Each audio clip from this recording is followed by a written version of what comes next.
Hello everyone.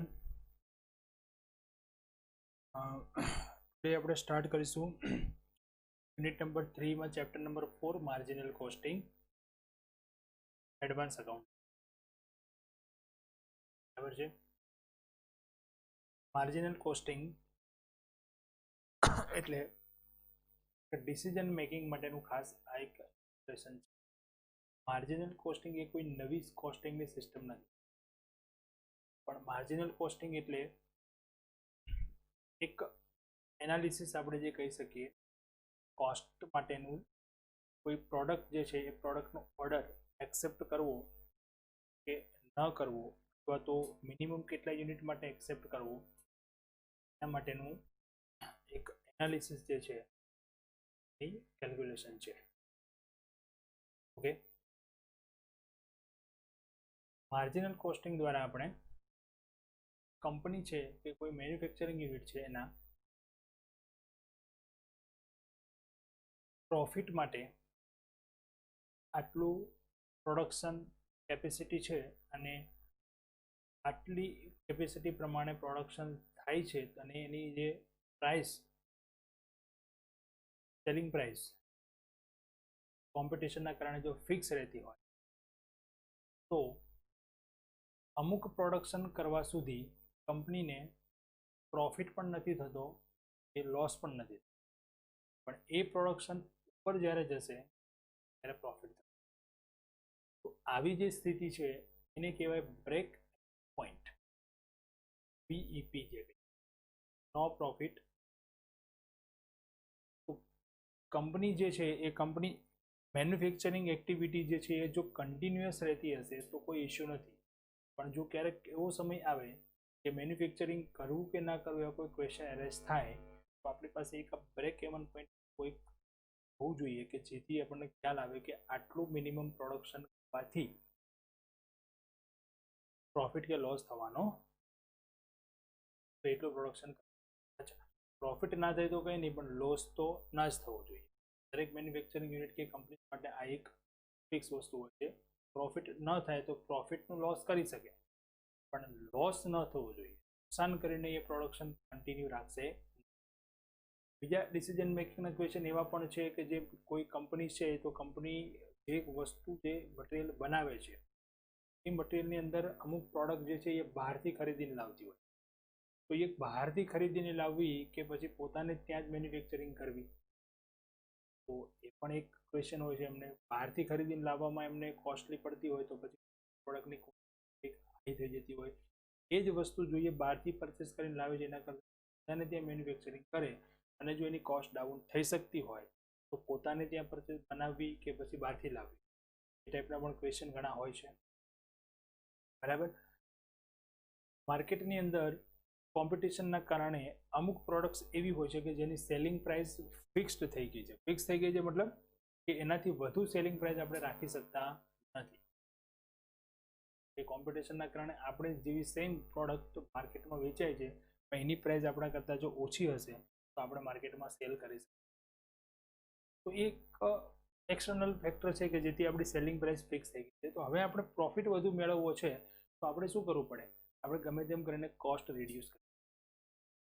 તો એ cost reduce કરવા માટે, કોસ્ટ ઘટાડવા માટે કઈ રીતે, ક્યાં કંટ્રોલ કરવો, સુધારા વધારા કરવા જેથી ક્વોલિટી પણ જળવાઈ રહે અને કોસ્ટ રિડ્યુસ થાય અને મેક્સિમમ. તો આ બધા જ ટાઈપના ક્વેશ્ચન જે હોય છે એ ક્વેશ્ચનનું એક જ એનાલિસિસ છે માર્જિનલ કોસ્ટ. માર્જિનલ કોસ્ટિંગ દ્વારા આપણે આ બધા જ ક્વેશ્ચનનું આવી શકીએ. બરાબર છે. તો માર્જિનલ કોસ્ટિંગની અંદર આવા અમુક ટાઈપની જે કેલ્ક્યુલેશન જે ખાસ છે એ આપણે આ ચેપ્ટરની અંદર શીખવાની છે. બરાબર. તો સ્ટાર્ટ કરીએ માર્જિનલ કોસ્ટિંગ. સૌથી પહેલા તો આપણે એનું મિનિંગ જોઈએ, ડેફિનેશન્સ જોઈએ. માર્જિનલ કોસ્ટિંગ શું છે? માર્જિનલ કોસ્ટિંગ એટલે એક એવી એકાઉન્ટિંગ સિસ્ટમ છે જે ઓનલી વેરિયેબલ કોસ્ટ જ ચાર્જ કરે છે on the units produce. Fixed cost of the period are written off in full against the aggregate contribution. જો અહીંયા વર્ડ જે છે ને સમજો ખાસ. Marginal costing is the accounting system in which variable costs are charged to the unit and fixed cost of period are written off in full against the aggregate term contribution. Contribution, fixed cost, variable cost, આ બધા words ખાસ અગત્યના. આપણે જોયું cost હોય કોઈ પણ પ્રોડક્ટની કોસ્ટ, તો કોસ્ટના બે પાર્ટ છે, વેરિયેબલ, ફિક્સ્ડ. વેરિયેબલ કોસ્ટ એટલે એવા ખર્ચાઓ છે જે પ્રોડક્શન સાથે ડાયરેક્ટ કનેક્ટેડ છે. પ્રોડક્શન વધશે તો એ વધશે, પ્રોડક્શન ઘટે તો એ ઘટશે. જ્યારે ફિક્સ્ડ કોસ્ટ એ એવી રકમ છે, એવો ખર્ચ છે જે ફિક્સ્ડ રહેશે, જેને પ્રોડક્શન સાથે કોઈ ડાયરેક્ટ કનેક્શન નથી. પ્રોડક્શન વધે કે ઘટે એ ફિક્સ એક્સપેન્સ તો ફિક્સ જ રહેવાનું છે. પ્રોડક્શન નહીં પણ કરો તો પણ એ ફિક્સ એક્સપેન્સ થવાનો છે. પ્રોડક્શન 0 થશે તો પણ એ ફિક્સ કોસ્ટ રહેશે, પ્રોડક્શન વધશે તો પણ એ ત્યાં જ રહેશે. બરાબર? એટલે ફિક્સ્ડ કોસ્ટ અને વેરિયેબલ કોસ્ટમાં બંને વચ્ચેનો ખાસ આ ડિફરન્સ. તો માર્જિનલ કોસ્ટ જે છે ને એ શું કહેવા માંગે છે? માર્જિનલ કોસ્ટ એટલે એક એવી એકાઉન્ટિંગ સિસ્ટમ છે કે જે યુનિટ, જે પ્રોડક્શન જે આપણે તૈયાર કરીએ છીએ એના પર ઓનલી વેરિયેબલ કોસ્ટ જ ચાર્જ કરવાની. ફિક્સ્ડ એક્સપેન્સ જે છે એ ફિક્સ એક્સપેન્સ ચાર્જ કરવાના એગ્રીગેટ કન્ટ્રીબ્યુશન પર. કન્ટ્રીબ્યુશન એટલે શું હોય? તો કન્ટ્રીબ્યુશન એટલે, ચલો આપણે પેલા કોસ્ટની વાત કરી તો કોસ્ટની અંદર બે ટાઈપના ખર્ચ આવી ગયા, વેરિયેબલ અને ફિક્સ્ડ. એ બંને તો લેવા જ પડે. અહીંયા વાત એવી કરે છે માર્જિનલ કોસ્ટમાં કે વેરિયેબલ જ લેવાનું, ખાલી ફિક્સ નહીં લેવાના. ફિક્સ લેવાના પણ એ ડાયરેક્ટ યુનિટ ઉપર નહીં. જ્યારે વેરિયેબલ છે સીધા શેના પર લેવાના? યુનિટ્સ પર. એવી વાત કરી. બરાબર? જો સમજો કે કોઈ પણ વસ્તુની સેલિંગ પ્રાઇસ નક્કી કરવી હોય તો સૌથી પહેલા એની શું આપણે નક્કી કરીએ? Cost price. એ કોસ્ટમાં શું પ્લસ કરવું પડે? આપણે પ્રોફિટ. તો આપણને સેલિંગ પ્રાઇસ મળે. હવે કોસ્ટ પ્રાઇસ કઈ રીતે નક્કી થાય? તો કોસ્ટ પ્રાઇસમાં આપણે બે ખર્ચાઓ જોવા પડે, વેરિયેબલ અને ફિક્સ્ડ. ફિક્સ્ડ જે છે આપણે એને ચેન્જ કરી શકવાના નથી. વેરિયેબલ ચેન્જ થઈ શકે. વેરિયેબલ ચેન્જ એટલા માટે થઈ શકે કે જો પ્રોડક્શન ઓછું કરશો ઓછો ખર્ચ લાગશે અને વધારે કરશો તો વધારે લાગશે. તો કેટલા યુનિટ વધારવાથી આ કોસ્ટ વધે છે અને કેટલા યુનિટ ઘટાડવાથી આ કોસ્ટ ઘટે છે. બરાબર છે? એટલે એક વખત જો સેલ્સમાંથી આપણે વેરિયેબલ ખર્ચ બાદ કરી દઈએ અને બાકી જે વધે એમાંથી જો આપણે ટોટલ ફિક્સ્ડ એક્સપેન્સ માઇનસ કરીએ અને પછી પણ જો પ્રોફિટ રહેતો હોય તો એ પ્રોફિટ ગણાશે. બરાબર? એટલે કે પ્રોફિટેબલ ગણાશે એ મેન્યુફેક્ચરિંગ, આપણું પ્રોડક્શન. પણ જો આપણે સેલ્સમાંથી ફક્ત વેરિયેબલ એક્સપેન્સ જો આપણે રિકવર કરી શકતા હોઈએ, ફિક્સ એક્સપેન્સ રિકવર ન કરી શકતા એ મેન્યુફેક્ચરિંગ પ્રોડક્શન આપણે અટકાવી દેવું પડે તરત જ. એ પ્રોડક્શન થાય. બીજી વસ્તુ એ વિચારીએ કે સેલ્સમાંથી પહેલાં આપણે વેરિયેબલ એક્સપેન્સ બાદ કરી દઈએ અને પછી ફિક્સ એક્સપેન્સ પણ બાદ થઈ ગયા. ફિક્સ એક્સપેન્સ રિકવર થાય એટલો પણ ભાગ જો રહેતો હોય તો પણ એ પ્રોડક્શન રખાય, કારણ કે લોસ નથી થતો. ફિક્સ એક્સપેન્સ તો રિકવર થાય છે ને. પ્રોડક્શન બંધ કરી દઈશું તો ફિક્સ એક્સપેન્સ તો થવાના જ. પ્રોડક્શન કરીએ તો પણ થશે, નહીં કરીએ તો પણ. તો પછી પ્રોડક્શનમાંથી જો વેરિયેબલ એક્સપેન્સ દૂર કરતા બાકીનો પાર્ટ જે વધે છે, ફિક્સ એક્સપેન્સ જેટલો પણ હોય ખાલી, તો પણ એ પ્રોડક્શન કન્ટિન્યુ થવું જોઈએ. બરાબર? એટલે અહીંયા ડેફિનેશન મિનિંગમાં એવું કહે છે કે સૌથી પહેલાં તો શું કરવાનું છે તમારે ત્યાં? તો વેરિયેબલ જે છે એને કોસ્ટ વાઇઝ, યુનિટ વાઇઝ આપણે બાદ કરી દઈએ. ફિક્સ જે છે એને ફિક્સને આપણે એગ્રીગેટ, ટોટલ વાત કરીએ એવી આ એક સિસ્ટમ છે. બરાબર? Product cost is determined on the basis of variable cost only. This is called marginal. એટલે કે કોઈ પણ પ્રોડક્ટની કોસ્ટ નક્કી કરવામાં ફક્ત વેરિયેબલ એક્સપેન્સનો જ ભાગ ગણવામાં આવે એવી સિસ્ટમ એટલે માર્જિનલ કોસ્ટ.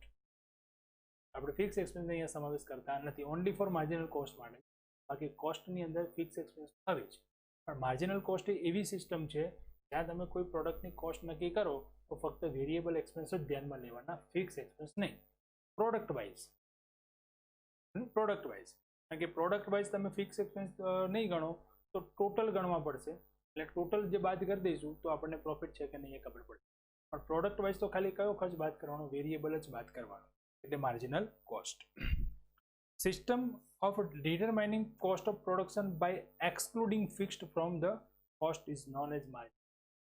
બીજા શબ્દો એવું પણ કહી શકાય કે કોસ્ટ, પ્રોડક્શનની કોસ્ટ નક્કી કરવા માટે ફિક્સ એક્સપેન્સ દૂર કરી દઈએ એવી સિસ્ટમ એટલે માર્જિનલ. બરાબર છે? આ સિસ્ટમ માટે આમ તો ઘણી બધી જ ફોર્મ્યુલા છે અલગ અલગ, પણ આપણે અહીંયા તમને ફોર્મ્યુલા લખી, આપણે એ બધી ફોર્મ્યુલા 8 ફોર્મ્યુલાનો યુઝ કરવાનો છે આખા ચેપ્ટર. સૌથી પહેલા તો બે પાર્ટ અહીંયા મેં લખ્યા છે ફોર્મ્યુલામાં. એક છે when amount is given in units, એટલે કે તમને બધી જ રકમ જો યુનિટ્સમાં આપેલી, જે ફિગર્સ બધા આપેલા છે બધા શેમાં આપેલા હોય? યુનિટ્સમાં. બીજું છે when amount is given in rupees, જ્યારે પણ જે પણ રકમ છે એ બધી તમને રૂપીઝમાં આપેલી છે, અમાઉન્ટ બધી રૂપીઝમાં આપેલી છે. તો જો યુનિટ્સમાં આપેલી હશે તો આપણો આન્સર પણ આવશે યુનિટ્સમાં, રૂપીઝમાં આપેલી હશે તો આન્સર પણ મળશે રૂપીઝ. પણ ફોર્મ્યુલામાં થોડું ચેન્જીસ છે. યુનિટ્સમાં આપેલું હોય ત્યારે કઈ ફોર્મ્યુલા યુઝ કરવી અને રૂપીઝમાં આપેલું ત્યારે કઈ ફોર્મ્યુલા યુઝ કરવી. બરાબર. સૌથી પહેલી ફોર્મ્યુલા છે કન્ટ્રીબ્યુશન. કન્ટ્રીબ્યુશન એટલે મેં હમણાં કહ્યું એ પ્રમાણે સેલ્સમાંથી શું બાદ કરી દો? Variable cost. એટલે sales minus variable cost is equal to contribution. Second છે બીઈપી. આપણે વાત કરી બ્રેક એવન પોઈન્ટ. તો બ્રેક એવન પોઈન્ટ એટલે F upon C, fixed cost upon contribution. તો સૌથી પહેલા સેલ્સમાંથી બાદ કરી દો વેરિયેબલ કોસ્ટ, તે શું મળે? કન્ટ્રીબ્યુશન. હવે આ કન્ટ્રીબ્યુશન જે છે એ જો ફિક્સ્ડ એક્સપેન્સ જેટલું હોય તો નો પ્રોફિટ નો લોસ. એટલે બીઈપી ફાઇન્ડ કરવા માટે શું કરો? તો ફિક્સ્ડ એક્સપેન્સ જે હોય એને કન્ટ્રીબ્યુશનથી ડિવાઈડ કરી દો, એટલે આપણને એક યુનિટ મળે. એ યુનિટ આપણે શું કહેવાય? Break even point. એટલે કે આટલા યુનિટ બનાવો તો વેરિયેબલ એક્સપેન્સ રિકવર થશે પ્લસ ફિક્સ એક્સપેન્સ રિકવર થશે, વચ્ચે બાકી ઝીરો, એટલે કે પ્રોફિટ મળશે નહીં. એ શું થઈ ગયું? બીઈપી, નો પ્રોફિટ નો લોસ. તો એ મિનિમમ આપણા એક પોઈન્ટ યુનિટ આપણને મળી ગયા ક્વોન્ટિટી, એ કંપની આપણે ચાલુ રાખવા માટે આટલું તો પ્રોડક્શન કરવું જ પડે, જેથી પ્રોફિટ પણ ના થાય અને લોસ પણ ના થાય. બરાબર. એટલે બીઈપી ની ફોર્મ્યુલા થઈ ગઈ એફ અપોન સી. ત્યાર પછી સેલ. જો સેલની ફોર્મ્યુલા બીઈપી પરથી જ યાદ રાખો. બીઈપી ની ફોર્મ્યુલા શું હતી? F upon C. અહીંયા પણ એફ અપોન સી, પણ બીઈપીમાં પ્રોફિટ હોય નહીં. તો પ્રોફિટ ખાલી એડ કરી દો, શું થઈ જાય? સેલ, એટલે કે F plus P upon C. બરાબર. કન્ડિશન શું છે આ ફોર્મ્યુલા યુઝ કરવા માટે? પર જો પેલી લાઈનમાં શું લખ્યું આપણે? When amount is given in units, યુનિટ્સમાં આપેલી હોય ત્યાં જ આ ફોર્મ્યુલા. નંબર 4 છે પીવી રેશિયો, એટલે કે profit volume ratio. PV ratio એનું ફોર્મ્યુલા છે C upon S into 100. C upon S to 100. Contribution divided by sale to 100. મતલબ આપણે ગ્રોસ પ્રોફિટ રેટ ફાઇન્ડ કરીએ ને, ગ્રોસ પ્રોફિટ રેટ એ જ ફોર્મ્યુલા છે. Gross profit divide by cell into 100. Gross profit, અહીંયા પ્રોફિટને આપણે વાત જ નથી કરતા. પ્રોફિટ મતલબ શું? કન્ટ્રીબ્યુશન. તો contribution divide by cell into 100, એટલે કન્ટ્રીબ્યુશનના પર્સન્ટેજ ગણો, એટલે શું થશે? PV ratio. ચલો. રૂપીઝમાં જો આપણને અમાઉન્ટ દીધી હોય તો ત્યારે આપણે કઈ રીતે યુઝ કરશું? કન્ટ્રીબ્યુશનની formula same, sales minus variable expense. But અહીંયા અમાઉન્ટ આવશે રૂપીઝમાં, ત્યાં અમાઉન્ટ હતી યુનિટ્સમાં. બરાબર. Second BEP F upon PV, not C. બરાબર. સી આવશે નહીં. અને અહીંયા આન્સર પણ તમને બીઈપી નો જે આવશે ને એ રૂપીઝમાં મળશે, યુનિટ્સમાં નહીં. સામેની બાજુ યુનિટ વાળું હતું ક્યાંય. Number 3 sales, same formula F plus P upon not C. PV ratio same, C upon S into. કઈ ફોર્મ્યુલા ચેન્જ થઈ? બીઈપી અને સેલની. જો તમને યુનિટ્સમાં રકમ આપેલી હોય તો ડિવાઇડેડ બાય સી લખવાનું. જો તમને યુનિટ્સ રૂપીઝમાં આપી છે તો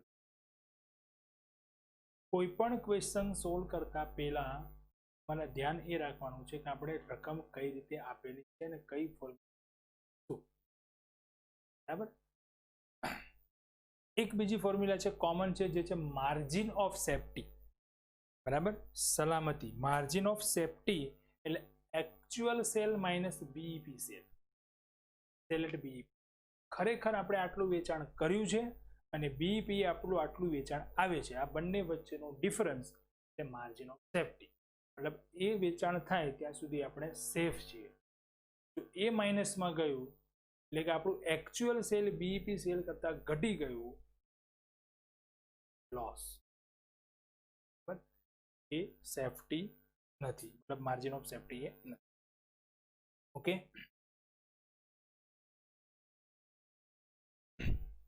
ઓકે. તો હવે અહીંયા જે આપણે વર્ડ્સ બધા યુઝ કર્યા એના ફૂલ ફોર્મ્સ જોઈ લઈએ. She is equal to contribution, S equal to selling price, V equal to variable expense, F equal to fixed expense, profit, BEP मतलब break even point, PV ratio એટલે પ્રોફિટ વોલ્યુમ.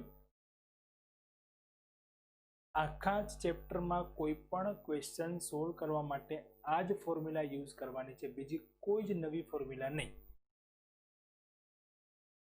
કોઈ પણ વસ્તુ માંગવામાં આવે આ જ ફોર્મ્યુલાથી આપણે કોઈ પણ ક્વેશ્ચન કરી શકીશું. બરાબર છે? એટલે ફોર્મ્યુલા સમજવાની ખાસ છે ને યાદ રાખવાની. 4 ને 4 8 ફોર્મ્યુલા, એમાં પણ 4 તો કોમન છે. બરાબર, ખાલી 2 ચેન્જ થાય છે એમાં ધ્યાન રાખવાનું. ઓકે, ચલો જુઓ ક્વેશ્ચન ક્લિયર થાય બધાને. આપણને અહીંયા કેલ્ક્યુલેશન થોડી કરીએ તો, in a factory the following information is available for the year 2012. Production 10,000 unit, variable cost per unit 40 rupees and fixed expense 2 lakh rupees. Selling price per unit 60 rupees. Find out break even point. જો રકમમાં શું આપ્યું છે, 2012ની વર્ષ માટે આપણને production કીધું છે 10,000 યુનિટ બનાવ્યા, જેની વેરિયેબલ કોસ્ટ પર યુનિટ, એક યુનિટની વેરિયેબલ કોસ્ટ હતી 40 રૂપીસ, ફિક્સ્ડ એક્સપેન્સ હતા 2 લાખ રૂપિયા. ફિક્સ એક્સપેન્સ હંમેશા ટોટલમાં જોઈએ, ક્યારે પર યુનિટ હોય નહીં. સેલિંગ પ્રાઇસ પર યુનિટ કીધી 60 rupees. BEP break even point find કરો, આવું આપી છે. બરાબર, પહેલા તો જે વિગત આપી છે લખી દઈએ. ચલો, આઉટપુટ પ્રોડક્શન કેટલું હતું 10,000, V 40, F S 60. S અને V કઈ રીતે આપેલા છે એના પર ફોર્મ્યુલાનો આધાર છે. S અને V કઈ રીતે આપેલા છે? પર યુનિટ, એટલે કે રકમ આપણને યુનિટ્સમાં આપેલી છે. આપણે ફર્સ્ટ પાર્ટ વાળી જે ફોર્મ્યુલા તે યુઝ કરી શકીએ. સૌથી પહેલા ગમે તે પૂછ્યું હોય, પહેલું ગણતરી તમારે શેની કરવી પડશે? કન્ટ્રીબ્યુશન.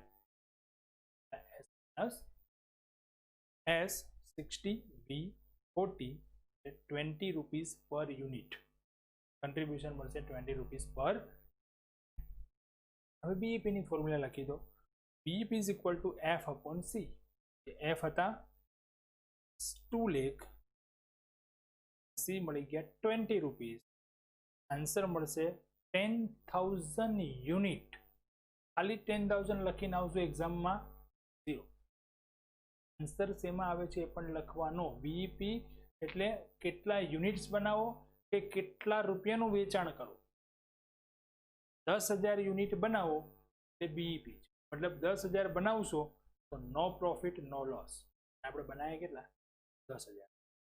નો પ્રોફિટ નો લોસ સિચ્યુએશનમાં છે કંપની. 10 થી વધારે બનાવશો તો પ્રોફિટ થશે. તો કંપની અત્યારે જો બંધ થવાની પોઝિશનમાં હોય અને કંપનીને જો 10,000 યુનિટ ઓર્ડર મળશે તો કંપની ચાલુ રાખવા માટે, જો કંપનીને બીજો 15,000નો પણ ઓર્ડર મળતો હશે કરશે. યસ, પણ એક જ સેમ પ્રોડક્ટનો કંપનીને 10,000નો એક ઓર્ડર મળી ગયો એટલે કંપનીએ શું થઈ ગયું? એના ખર્ચાઓ જે ફિક્સ એક્સપેન્સ હતા એ રિકવર થઈ ગયા.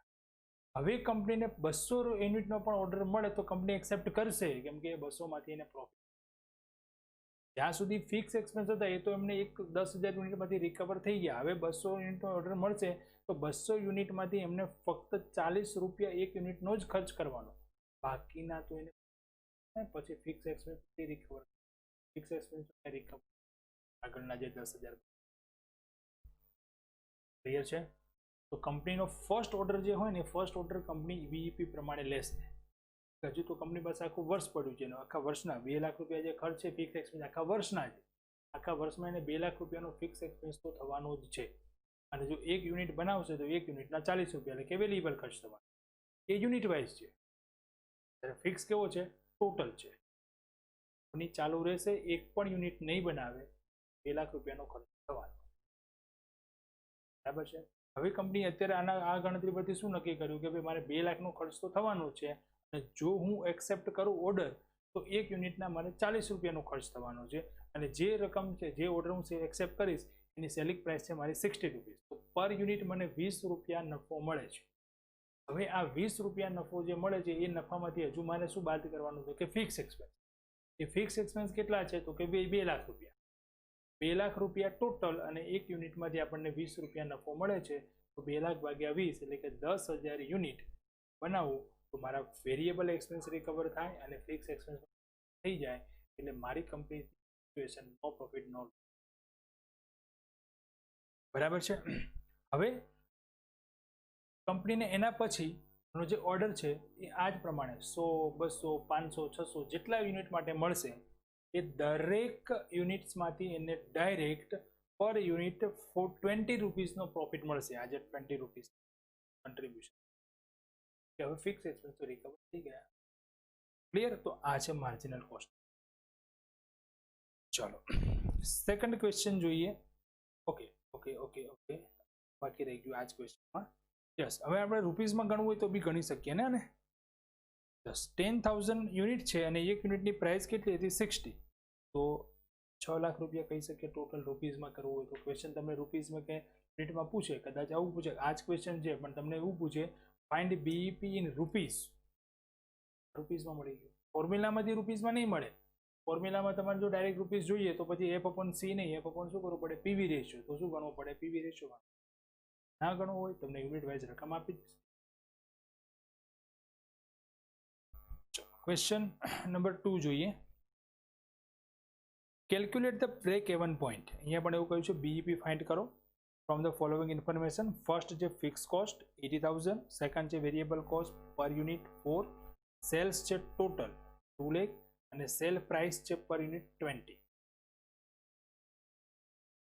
બરાબર? સેલ પ્રાઇસ અને વેરિયેબલ કોસ્ટ બંને કેવી આપી છે? Per unit. કહી શકાય ને પર યુનિટ છે તો આપણે યુનિટ વાઇઝ ફોર્મ્યુલા મૂકીને ગણી શકીએ. ચલો પહેલા ફિક્સ એક્સપેન્સ લખી દઈએ 80,000, વેરિયેબલ છે 4 રૂપીસ, ટોટલ સેલ છે 2 લાખ અને એસ સેલિંગ પ્રાઇસ છે 20 રૂપીસ. ટોટલ સેલ અહીંયા આપી છે, યુનિટ્સ નથી આપે કેટલા યુનિટ બનાવે, જરૂર પણ નથી આપણે. ચલો કન્ટ્રીબ્યુશન ફાઇન્ડ કરીએ. એસ માઇનસ વી 20 માઇનસ 4 એટલે કેટલા થઈ ગયા? 16 રૂપીસ કન્ટ્રીબ્યુશન પર યુનિટ. એક યુનિટમાંથી 16 રૂપિયા મળશે ફિક્સ એક્સપેન્સ રિકવર થઈ ગયા પછી. તો બીઈપી ફાઇન્ડ કરીએ F/C. F હતા 80,000 અને C હતા C ફાઇન્ડ કરીએ આપણે 16 મતલબ 5,000 યુનિટ. 5,000 યુનિટ જ્યાં સુધી બનાવશો ત્યાં સુધી નો પ્રોફિટ નો લોસ. પણ 5,000 બની ગયા પછી પર યુનિટ પ્રોફિટ કેટલો થઈ જશે? સીધો 16. બરાબર? રૂપીસમાં ગણવું હોય તો 5,000 ઇન્ટુ 20 એટલે કે 1 લાખ રૂપિયા. આપણું સેલ જે છે ને એ સેલ કેટલું છે? 2 લાખ. મતલબ અહીંયા પ્રોફિટ હશે. અહીંયા રૂપીસમાં 1 લાખ મળ્યું ને, 1 લાખનું સેલ કરો ત્યાં સુધી નો પ્રોફિટ નો લોસ. તો એ સેલ તો કેટલો આપ્યું છે? 2 લાખ રૂપિયા. તો અહીંયા પ્રોફિટ હોય જ, પણ પ્રોફિટ કેટલો પણ આપણે એ કીધું નથી.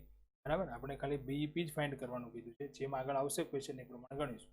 Okay, find BEP.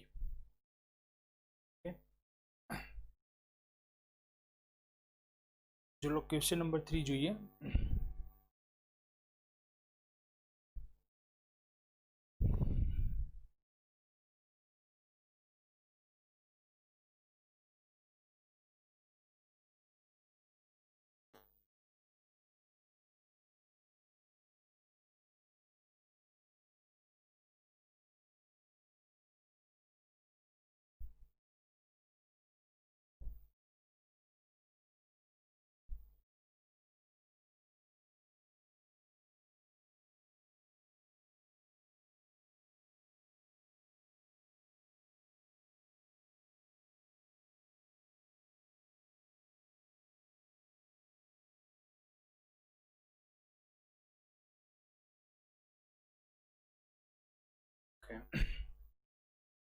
Question number 3 છે. Following information is supplied in respect of Liberty Watch Factory.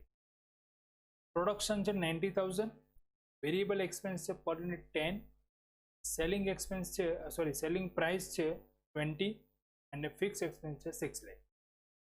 How many units should be produced and sold to reach break even point? BEP find કરો એવું કહ્યું છે પહેલા. Second, if selling price per unit is reduced by 10%, then what will be the new BEP? Question in unit જોઈએ છે યુનિટ્સમાં. And what sale in unit are necessary to make a profit of 4 lakh? 4 lakh રૂપિયાનો નફો કમાવા માટે કેટલો વેચાણ કરવું જોઈએ યુનિટ્સમાં? 3 ક્વેશ્ચન અહીંયા પૂછ્યા છે. પહેલો ક્વેશ્ચન બીઈપી છે, પહેલા એ ફાઇન્ડ કરીએ, ત્યાર પછી બીજો ક્વેશ્ચન આપણે જોઈએ. તો વેરિયેબલ એક્સપેન્સ હતા 10, સેલ એક્સપેન્સ હતા સેલિંગ પ્રાઇસ હતી 20, ફિક્સ એક્સપેન્સ હતા 6 લાખ. ફાઇન્ડ કરીએ પહેલા contribution 20 minus 10 rupees. BEP find કરીએ F upon C 6 lakh upon 10 એટલે 60,000 યુનિટ. આ પહેલો ક્વેશ્ચન મળી ગયો આપણને BEP જે ફાઇન્ડ કરવાનું કહ્યું હતું. કન્ટ્રીબ્યુશન તો ઓલમોસ્ટ બધામાં ગણવું જ પડશે આપણે, બરાબર છે. ચલો બીજો ક્વેશ્ચન હવે જોઈએ શું છે. સેકન્ડ ક્વેશ્ચન એવો કયો છે, સેલિંગ પ્રાઇસમાં જો 10% નો ઘટાડો કરવામાં આવે તો નવું BEP કેટલું આવશે? What will be the new BEP?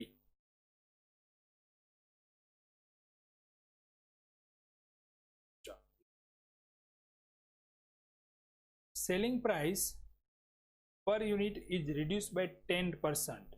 તો સેલ્સ જે છે આપણું 20 રૂપીસ છે, હવે એમાં 10% ઘટાડી દઈએ તો 2 રૂપિયા ઘટી જશે તો કેટલા થઈ જશે? 18. જો સેલિંગ પ્રાઇસ અથવા તો વેરિયેબલ એક્સપેન્સ આ બંનેમાં ચેન્જીસ થાય ને એટલે કન્ટ્રીબ્યુશન તરત ચેન્જ થઈ જાય. કન્ટ્રીબ્યુશન ચેન્જ થાય એટલે BEP ચેન્જ. તો કન્ટ્રીબ્યુશન ન્યૂ મળશે આપણને 18 minus 10 એટલે કે 8 રૂપીસ અને BEP થઈ જશે આપણું નવું 6 lakh divided by 8 એટલે કે 75,000. જો ખાલી સેલિંગ પ્રાઇસમાં 10% નો ઘટાડો કર્યો તો યુનિટ્સ કેટલા વધી ગયા? અહીંયા BEP તમારે 10 રૂપિયા કન્ટ્રીબ્યુશન હતું તો 60,000 યુનિટ બનાવો એટલે નો પ્રોફિટ નો લોસ, 75 બનાવો તો પ્રોફિટ મળે. પણ 2 રૂપિયા ખાલી સેલિંગ પ્રાઇસમાં ઘટાડો કર્યો તો BEP તમારું 60,000 ની જગ્યાએ કેટલા થઈ ગયા? 15,000 હજુ વધારે બનાવો ત્યારે તમારું BEP કમ્પ્લીટ થાય, મતલબ પ્રોફિટ નો લોસ. હવે એવું કહ્યું છે sales to make a profit of 4 lakh rupees, 4 lakh રૂપિયા નફો કમાવા માટે કેટલું વેચાણ કરવું? એ પાછું કેવું? એની યુનિટ્સમાં. તો સેલ્સ પ્રોફિટ આપેલો હોય, સેલ્સ ગણવાનું હોય, સેલ્સ આપેલું હોય અને પ્રોફિટ ફાઇન્ડ કરવાનો હોય તો ફોર્મ્યુલા આપણે પ્રોફિટ શેમાં આવે છે? એક જ ફોર્મ્યુલામાં, સેલ્સમાં. અહીંયા યુઝ કરશું formula F plus P upon C, સેલ્સની ફોર્મ્યુલા. ઓકે, F કેટલા હતા? 6 લાખ. પ્રોફિટ કેટલો મેળવવો છે? 4 લાખ. અને કન્ટ્રીબ્યુશન કેટલું? તો હવે અહીંયા પાસે બે કન્ટ્રીબ્યુશન છે આપણી પાસે. જો ધ્યાન રાખજો ખાસ, અહીંયા કન્ટ્રીબ્યુશન 10 છે, અહીંયા કન્ટ્રીબ્યુશન 8 છે. 10 અને 8 બે છે. હવે અહીંયા કયું યુઝ કરશું? તો આ 8 છે એ પર્ટિક્યુલર સેકન્ડ ક્વેશ્ચન માટે જ હતું, ત્યાં કન્ડિશન હતી if selling price reduce by 10%, તો જ આપણે 8 લેવાનું. પછી એના માટે હવે આપણું કન્ટ્રીબ્યુશન તો આ છે 10, તો હવે પછીના બધા ક્વેશ્ચનમાં 10 જ લેવાનું, 8 લેવાનું. 10 ડિવાઈડ કરીએ કેટલા થશે? 1 લાખ. 1 લાખ એકમ બનાવીએ એટલે આપણને 4 લાખ રૂપિયાનો પ્રોફિટ. બરાબર, સીધું છે. જો 1 લાખ યુનિટ બનાવો અને 10 રૂપિયા કન્ટ્રીબ્યુશન છે તો 10 લાખ થયા. 10 લાખમાંથી ફિક્સ એક્સપેન્સ કેટલા છે? 6 લાખ બાદ કરો, 4 લાખ રૂપિયા. આ રીતે પણ ગણી શકીએ. બરાબર, તો આ મળી ગયો આપણને ક્વેશ્ચન નંબર 3 નો આન્સર, જે આપણને 2 ક્વેશ્ચન પૂછ્યા હતા, 3 question. Question number 4, last question જોઈએ આજનો. Question number 4, the following information is supplied in respect of a factory જેમાં આઉટપુટ છે 70,000 યુનિટ્સ, ફિક્સ કોસ્ટ છે 1,80,000, વેરિયેબલ કોસ્ટ છે 5 રૂપીસ પર યુનિટ અને સેલિંગ પ્રાઇસ છે 8 રૂપીસ પર યુનિટ. ક્વેશ્ચન પૂછ્યો છે what should be output and sales at break even point. Break even point કેટલું એ ફાઇન્ડ કરવાનું છે. સેકન્ડ ક્વેશ્ચન છે if the selling price reduce 2 rupees 7, એટલે 7 રૂપિયા સુધી ઘટાડવામાં આવે. 7 રૂપિયા નહીં હો, બાય 7 કીધું હોત તો 7 ઘટાડી દેવાના, પણ અહીંયા 2 7 કીધું છે એટલે 7 રૂપિયા સુધી ઘટાડવાના. એટલે કે સેલિંગ પ્રાઇસ નવી આપી દીધી ડાયરેક્ટ 7 રૂપિયા, 7 rupees. How many unit should be produce to yield the same amount of profit as at present. અત્યારે જેટલો નફો મળે છે એટલો જ નફો મેળવવા માટે કેટલા યુનિટ બનાવવા જોઈએ જો વેચાણ કિંમત 7 રૂપિયા કરી દેવામાં આવે તો? ફિક્સ એક્સપેન્સ છે 180, વેરિયેબલ એક્સપેન્સ છે 5, સેલિંગ એક્સપેન્સ છે 8. કન્ટ્રીબ્યુશન મળશે 8 minus 5 એટલે 3. BEP પહેલા આપણે 8 પ્રેઝન્ટ ફાઇન્ડ કરી લઈએ. F upon C તો 180 upon 3 એટલે 60,000. બરાબર, ફર્સ્ટ ક્વેશ્ચન આપણો કમ્પ્લીટ થઈ ગયો. અહીંયા સેકન્ડ ક્વેશ્ચન છે If selling price reduced to 7 rupees, then sell to make up profit at present. બરાબર, અત્યારનું પ્રોફિટ મેળવવા માટે કેટલું વેચાણ કરવું પડે? પહેલા તો પ્રોફિટ એટ પ્રેઝન્ટ, અત્યારે કેટલો પ્રોફિટ મળે છે ફાઇન્ડ કરી લઈએ ને. Profit at present, profit find કરવા માટે હંમેશા કઈ ફોર્મ્યુલા યુઝ કરવાની? સેલની. Sale IF plus P upon C. Sales અત્યારે કેટલું કર્યું છે અહીંયા આપેલું છે, જો આઉટપુટ 70,000 યુનિટ, અને આ ફોર્મ્યુલા જે છે એનો આન્સર આપણને યુનિટ્સમાં મળે એટલે સેલ્સના યુનિટ્સ લખવાના, રૂપીઝ નહીં લખવાના. બરાબર, અપોન C. C છે 3, તો 70,000 ઇન્ટુ 3 એટલે 2,10,000. 2,10,000 માઇનસ 1,80,000 એટલે પ્રોફિટ મળી જાય છે 30,000. Okay, selling price reduce to 7. 7 રૂપિયા સેલિંગ પ્રાઇસ આપણે કરી દઈએ, 7 રૂપિયા, તો સેલિંગ પ્રાઇસ 7 થશે તો કન્ટ્રીબ્યુશન થઈ જશે 2. 7 માઇનસ 5 એટલે 2. જો સેલિંગ પ્રાઇસમાં 1 રૂપીસનો ડિફરન્સ છે, અહીંયા ચેન્જીસ કેટલું થાય છે જોઈએ. Sales is equal to F plus P upon C. અહીંયા આપણે સેલ કેટલું કરવાની ફાઇન્ડ કરવું છે. એફ તો એના એ જ રહેશે 180, પ્રોફિટ પણ એનો એ જ કમાવો છે આપણે, તો 30, અને કન્ટ્રીબ્યુશન થઈ જાય છે આપણું 2. 2,10,000 ડિવાઇડ બાય 2 એટલે 1,05,000. જો અત્યારે 30,000 રૂપિયા પ્રોફિટ મેળવવા માટે, સોરી 70,000 યુનિટ બનાવ્યા અને 70,000 યુનિટ આપણે સેલ કર્યા, તો પ્રોફિટ કેટલો મળ્યો? 30. પણ કન્ડિશન હતી કે સેલિંગ પ્રાઇસ કેટલી છે? 8. સેલિંગ પ્રાઇસમાં 1 રૂપિયાનો ઘટાડો કર્યો એટલે કે 8ની જગ્યાએ 7 રૂપિયા કર્યા, તો તમારે 30,000 નફો મેળવવા માટે કેટલા યુનિટ વેચવા પડે? 1,05,000. એટલે કે 70 પ્લસ બીજા 35, વધારે બીજા 35, એટલે 50% આપણું પ્રોડક્શન વધી. 50% પ્રોડક્શન વધારો અને વેચો ત્યારે 30. ખાલી વેચાણ કિંમતમાં 1 રૂપિયાનો ઘટાડો. બાકી બધી કન્ડિશનો સેમ છે. ફિક્સ એક્સપેન્સ એના એ જ છે, વેરિયેબલ એક્સપેન્સ પણ એના એ જ છે, તો પણ કેટલું બધું વેરી. બરાબર છે. તો આ બધી કેલ્ક્યુલેશન આપણે આ માર્જિનલ કોસ્ટ સિસ્ટમની કન્સેપ્ટ ક્લિયર હશે તો ક્વેશ્ચન બધા આપોઆપ તમને ઇઝીલી આવડી જશે. બરાબર છે. તો આજના ક્વેશ્ચનમાં, આજના લેક્ચરમાં આપણે જે પણ ફોર્મ્યુલાઝ જોઈ, જે પણ ડિસ્કશન કરી, અને જે પણ આપણે આ ક્વેશ્ચન જોયા એ તમારે આના જ ફરીવાર કરી અને ચેક કરવાના. બરાબર છે. નેક્સ્ટ લેક્ચરમાં વધુ આપણે આગળ જઈશું. Okay, thank you.